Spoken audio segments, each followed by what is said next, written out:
Dance off, a fun way to compete and express yourself.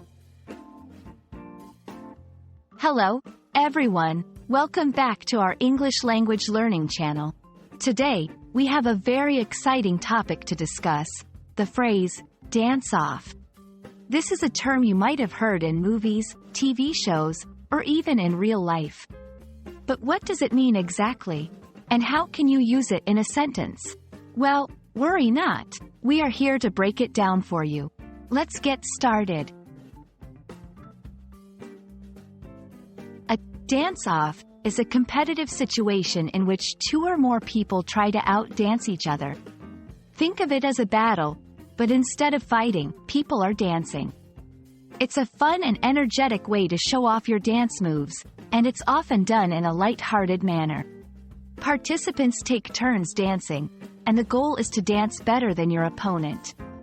The winner can be decided by a judge, the crowd's reaction, or sometimes, it's just for fun and there is no official winner. Now that we understand what a dance-off is, let's look at some examples of how you can use this phrase in a sentence. 1. The two dancers were so good that the competition ended in a dance-off. 2. Here, the phrase is used to describe a situation where two dancers were equally talented, resulting in a dance-off to determine the winner. 3. After arguing about who was the better dancer, they decided to settle it with a dance-off.